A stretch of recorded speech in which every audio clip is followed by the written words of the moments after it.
السلام علیکم ورحمۃ اللہ وبرکاتہ۔ ایک بار نبی پاک صلی اللہ علیہ وسلم پر درود پاک پڑھ کر بھیجیں، آپ کی دنیا اور آخرت دونوں سنور جائے گی۔ جیسا کہ ہمارا موضوع ہے تیسری جنگ عظیم اور دجال کا واقعہ، اس کی ایپیسوڈ نمبر 14 کے ساتھ جو آپ کو دجال کے بارے میں انفارمیشن دے رہا ہوں۔ اور اگر آپ میرے چینل پہ نئے ہیں تو میرے چینل کو سبسکرائب کریں، لائک کریں اور بیل آئیکن کے بٹن کو دبائیں تاکہ نئی آنے والی ویڈیو کا نوٹیفیکیشن آپ تک پہنچ سکے۔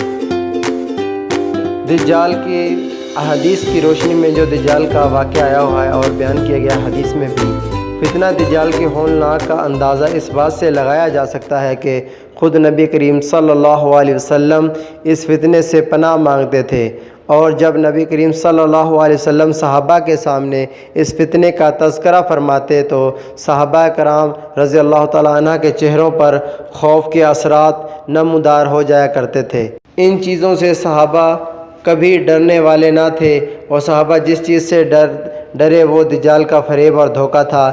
وہ وقت اتنا خطرناک ہوگا کہ صورتحال سمجھ میں نہیں آئے گی، گمراہ کرنے والے قائدین کی بہتات ہوگی، پھر پروپیگنڈا کا یہ عالم ہوگا کہ لمحوں میں سچ کو جھوٹ اور جھوٹ کو سچ کر کے دنیا کے کونے کونے میں پہنچا دیا جائے گا۔ انسانیت کے دشمنوں کو نجات دہندہ اور نجات دہندہ کی دہشت گردی کو ثابت کر دیا جائے گا۔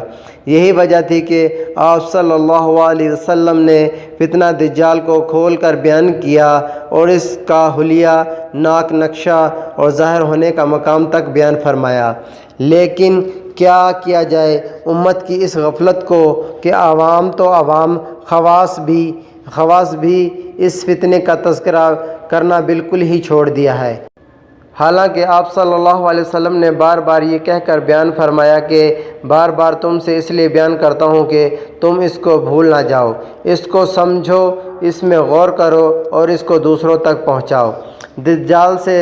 دجال کے آنے سے دنیا کے پہلے کے حالات کیسے تھے اور کیسے ہوں گے، ایک حدیث میں روایت ہے کہ حضرت انس ابن مالک رضی اللہ تعالیٰ عنہ سے روایت ہے کہ رسول کریم صلی اللہ علیہ وسلم نے فرمایا، دجال کے خروج سے پہلے چند سال دھوکہ فریب کے ہوں گے، سچ کو جھوٹ بنا دیا جائے گا اور جھوٹے کو سچا بنا دیا جائے گا، خیانت کرنے والوں کو ایماندار بنا دیا جائے گا اور ایماندار کو خیانت کرنے والا قرار دے دیا جائے گا۔ اور ان میں ربیدہ بات کریں گے، اور پوچھا گیا کہ ربیدہ کون ہے؟ فرمایا گھٹیا، فاسق و فاجر لوگ، وہ لوگ جنہوں کے اہم معاملات میں بولا کریں گے۔ اس دور پر یہ حدیث کتنی مکمل صادق آتی ہے کہ نام نہاد مذہب دنیا کا بیان کردہ وہ جھوٹ جس کو پڑھے لکھے لوگ بھی سچ مان چکے ہیں، اگر اس جھوٹ پر کتاب لکھی جائے تو شاید لکھنے والا لکھتے لکھتے اپنی قضا کو پہنچ جائے گا، لیکن ان کے بیان کردہ جھوٹ کی فہرست ختم نہ ہو سکے گی۔ اور کتنے ہی سچ ایسے ہیں جن کو اوپر مغرب کی انصاف پسند میڈیا نے اپنی الفاظی اور فریب کی اتنی تہیں جما دی ہیں کہ عام اندازی اور اس میں عمر بھر کوئی اس کو صاف کرنا چاہے تو نہیں کر سکتا۔ مذکورہ حدیث میں خدا کا لفظ ہے، اس کے معنی کم بارش کے بھی ہیں، چنانچہ شرح ابن ماجد میں اس کی تشریح یوں کی گئی ہے، ان سالوں میں بارشیں تو بہت ہوں گی لیکن پیداوار بہت کم ہوگی، یہی تو ان سالوں میں دھوکہ ہے۔ ترجمہ ہے، جس کا حدیث کا ترجمہ ہے کہ حضرت عمیر رحمۃ اللہ ابن حانی سے روایت ہے کہ فرماتے ہیں کہ رسول کریم صلی اللہ علیہ وسلم جب لوگوں اور دو خیموں یعنی دو جماعتوں میں تقسیم ہو جائیں گے، ایک اہل ایمان کا خیمہ جس میں بالکل نفاق نہیں ہوگا اور دوسرا منافقین کا خیمہ جن میں بالکل ایمان نہیں ہوگا، اور جب وہ دونوں اکٹھے ہو جائیں گے یعنی کہ اہل ایمان کی ایک طرف اور منافقین کی ایک طرف، تو تم دجال کا انتظار کرو گے کہ آج آئے گا یا کل آئے گا۔ اللہ رب العزت کی حکمتیں بہت نرالی ہیں، وہ جس سے چاہے کام لے لیتا ہے، اور مسلمان خود تو یہ دونوں خیمے مومن اور منافق والے نہ بنا سکے، البتہ اللہ نے کفر کے سردار کے ذریعے یہ کام کروا دیا۔ یہودیت کے خادم صدر بش نے خود اعلان کر دیا کہ کون ہمارے خیمے میں ہے اور کون ایمان والوں کے خیمے میں رہنا چاہتا ہے۔ کافی بڑی تعداد تو ان دونوں خیموں میں شامل ہو چکی، ابھی کچھ باقی ہیں، لیکن محمد صلی اللہ علیہ وسلم کا رب یہ کام مکمل فرمائے گا اور ضرور فرمائے گا۔ اب بالکل واضح ہو جائے گا کہ ایمان والا کون ہے اور کس کے دل میں ایمان والوں سے زیادہ اللہ کے دشمنوں کی محبت چھپی ہوئی ہے۔ ہر ایک کو اپنے بارے میں سوچنا چاہیے کہ وہ کس خیمے میں ہے یا کس خیمے کی جانب اس کا سفر جاری ہے۔ خاموش تماشائیوں کی نہ تو ابلیس اور اس کے اتحادیوں کی ضرورت ہے اور نہ ہی محمد عربی کے رب کو ان سے کوئی سروکار ہے۔ یہ مارکہ فیصلہ کن مارکہ ہے، لہٰذا کسی ایک طرف ایک کو ہونا پڑے گا۔ یہ وہ وقت ہے جب ہر فرد، ہر تنظیم، ہر جماعت، ہر اسی جانب جھکتی جائے گی جس کے ساتھ اس کو عقیدہ محبت ہوگی، اور قرآن کریم میں ارشاد ہے کہ کیا جن کے دلوں میں کھوٹ ہے وہ یہ سمجھ بیٹھے ہیں کہ اللہ ان کے دلوں میں چھپے ہوئے کینہ کو ظاہر نہیں کرے گا، بلکہ اللہ ضرور ان کے کینہ حسد کو ظاہر کرے گا۔ ہر ملک میں یہود کے ذریعے چلائی جانے والی جماعتیں اب یہود مفادات میں ایک زبان ہو جائیں گی اور بہت سی ایک دوسرے میں ضم ہو جائیں گی۔ جن جماعت کی ڈور فریمیسن کے ہاتھ میں ہے، اب وہ ایک ساتھ ان کے مشن کے لیے متحرک نظر آئیں گی، اور جو آواز یہودی مذہب پیشواؤں ربی کے منہ سے نکلے گی وہی باتیں ان تنظیم، جماعتوں، اداروں اور افراد کی زبانوں سے کہی جائیں گی۔ ایک اور حدیث میں روایت ہے کہ حضرت عبداللہ ابن عمر رضی اللہ تعالیٰ نے فرمایا، میں حتیم میں حضرت حذیفہ رضی اللہ تعالیٰ عنہ کے ساتھ تھا، انہوں نے حدیث ذکر کی کہ پھر فرمایا، اسلام کی کڑیوں کو ایک ایک کر کے توڑا جائے گا اور گمراہ کرنے والے قائدین ہوں گے، اس کے بعد دجال نکلیں گے۔ اور میں نے پوچھا کہ ابو عبداللہ حذیفہ رضی اللہ تعالیٰ عنہ، آپ یہ کیا کہہ رہے ہیں؟ تو کیا فرمایا، آپ نے نبی کریم صلی اللہ علیہ وسلم سے سنا ہے؟ اور انہوں نے جواب دیا، جی ہاں، میں نے یہ حضور پاک صلی اللہ علیہ وسلم سے سنا ہے، اور میں نے نبی کریم صلی اللہ علیہ وسلم کو یہ بھی فرماتے ہوئے سنا کہ دجال اصفہان کی یہود نامی بستی سے ظاہر ہوگا۔ یہ روایت کافی طویل ہے، جس کا کچھ حصہ یہ تین چیخیں ہوں گی جس کو اہل مشرق و اہل مغرب سنیں گے۔ اے عبداللہ، جب تم دجال کی خبر سنو تو بھاگ جانا۔ حضرت حذیفہ سے دریافت کیا کہ اپنے پیچھے والوں اور اہل و عیال کی حفاظت کس طرح کروں گا؟ حضرت حذیفہ رضی اللہ تعالیٰ نے فرمایا، ان کو حکم کرنا کہ وہ پہاڑوں کی چوٹیوں پر چلے جائیں۔ جہاں حضرت عبداللہ رضی اللہ تعالیٰ فرماتے ہیں کہ میں نے پوچھا کہ اگر وہ گھر والے یہ سب کچھ چھوڑ کر نہ جا سکیں، فرمایا ان کو حکم کرنا کہ وہ ہمیشہ گھروں میں ہی رہیں۔ اور حضرت عبداللہ ابن عمر رضی اللہ تعالیٰ فرماتے ہیں کہ میں نے کہا کہ اگر وہ یہ بھی نہ کر سکیں تو پھر فرمایا، حضرت حذیفہ نے فرمایا، اے ابن عمر، خوف، فتنہ، فساد اور لوٹ مار کا زمانہ ہے۔ اور حضرت عبداللہ فرماتے ہیں کہ میں نے پوچھا کہ اے عبداللہ حذیفہ، کیا اس فتنہ فساد سے کوئی نجات ہے؟ حضرت حذیفہ رضی اللہ تعالیٰ نے فرمایا، کیوں نہیں؟ حضرت ابو درداء رضی اللہ تعالیٰ عنہ سے روایت ہے کہ نبی کریم صلی اللہ علیہ وسلم نے فرمایا، میں اپنی امت کے بارے میں جس چیز سے سب سے زیادہ ڈرتا ہوں وہ گمراہ کرنے والے قائدین ہیں۔ دجال کے وقت ان کی کثرت ہوگی۔ یہ قائدین دجالی قوتوں کے دباؤ یا لالچ میں آ کر خود تو حق سے منہ موڑ ہی لیں گے اور اپنے ماننے والوں کو بھی حق سے دور کرنے کا سبب بنیں گے۔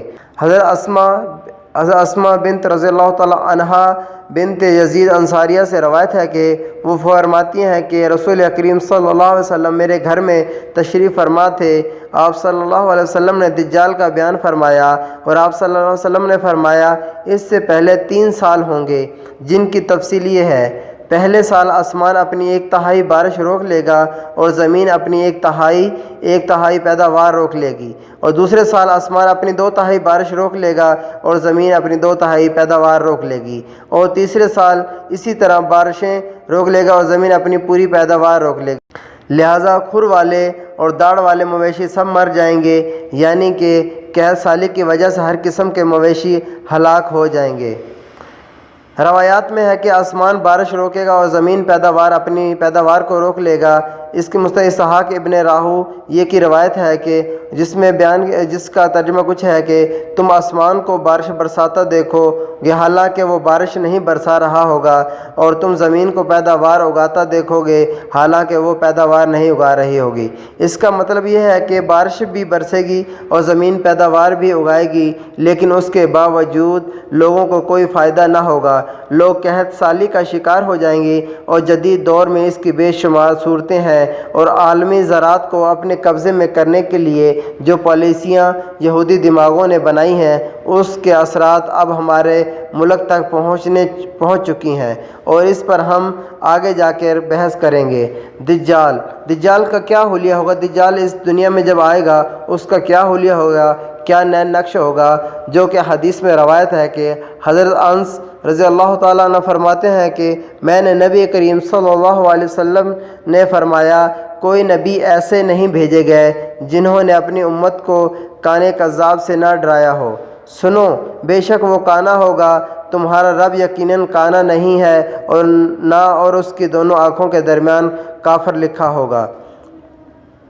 ایک اور حدیث میں روایت ہے کہ حضرت عبداللہ ابن عمر رضی اللہ تعالی عنہ نبی کریم صلی اللہ علیہ وسلم سے روایت کرتے ہیں کہ آپ صلی اللہ علیہ وسلم نے فرمایا دجال دائیں آنکھ سے کانا ہوگا اور اس کی آنکھ ایسی ہوگی گویا پچکا ہوا انگور۔ ایک اور حدیث میں روایت ہے کہ حضرت حذیفہ رضی اللہ تعالیٰ عنہ سے روایت ہے کہ رسول کریم صلی اللہ علیہ وسلم نے فرمایا دجال بائیں آنکھ سے کانا ہوگا، گھنے اور بکھرے بالوں والا ہوگا، اس کے ساتھ جنت اور آگ ہوگی، بس اس کی آگ در حقیقت جنت ہوگی اور اس کی جنت آگ ہوگی۔ دجال کے بالوں کے بارے میں فتح الباری میں ہے کہ بالوں کی زیادتی اور الجھے ہوئے ہونے کی وجہ سے اس کا سر اس طرح نظر آتا ہوگا گویا کسی درخت کی شاخ ہو۔ مسلم شریف کی دوسری روایت ہے کہ دجال کی ایک آنکھ بیٹھی ہوئی ہوگی جیسے کسی چیز پر ہاتھ پھیر کر اس کو پچکا دیا جاتا ہے، اور دوسری آنکھ پر موٹا دانہ ہوگا اور پھولی ہوئی ہوگی، اس کی آنکھ کے درمیان کافر لکھا ہوگا۔ جو ہر مومن خواہ پڑھا لکھا ہو یا ان پڑھ ہو وہ پڑھ لے گا۔ مسند احمد کی روایت میں یہ بھی ہے کہ اس کے ساتھ دو فرشتے ہوں گے جو اس کے ساتھ دو نبیوں کی صورت میں ہوں گے۔ آپ صلی اللہ علیہ وسلم نے فرمایا اگر میں چاہوں تو ان نبیوں کے اور ان کے باپوں کے نام بھی بتا سکتا ہوں۔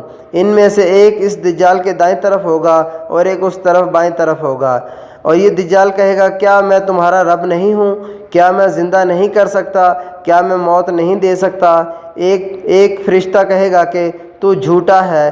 فرشتے کی اس بات کو دوسرے فرشتے کے علاوہ کوئی اور انسان نہیں سن سکے گا۔ دوسرا فرشتہ پہلے والے سے کہے گا کہ تو نے سچ کہا ہے کہ اس دوسرے فرشتے کی بات کو سب لوگ ہنسیں گے اور یہ سمجھیں گے کہ یہ دجال کو سچا کہہ رہے ہیں، اور یہ بھی آزمائش ہوگی۔ دجال ایک متین شخص ہوگا کیونکہ احادیث میں واضح طور پر اس بات کو بیان کیا گیا ہے کہ لہٰذا کسی ملک کو دجال سمجھنا درست نہیں، جیسا کہ خوارج، حجیمیہ وغیرہ باطل فرقوں کا خیال ہے۔ ایک اور حدیث میں روایت ہے کہ دجال کے واقعے میں یہ ساری احادیث جن کو امام مسلم وغیرہ نے ذکر کیا ہے اور دجال کے وجود کے صحیح ہونے پر دلیل دی ہیں، اور اس بات کی بھی دلیل ہے کہ دجال اس شخص معین ہوگا اس کی دونوں آنکھیں عیب دار ہوں گی۔ دجال کی آنکھوں کے بارے میں کئی روایات میں آئی ہیں کہ کہیں اس کو دائیں آنکھ سے کانا کہا گیا ہے، کہیں بائیں آنکھ سے کانا۔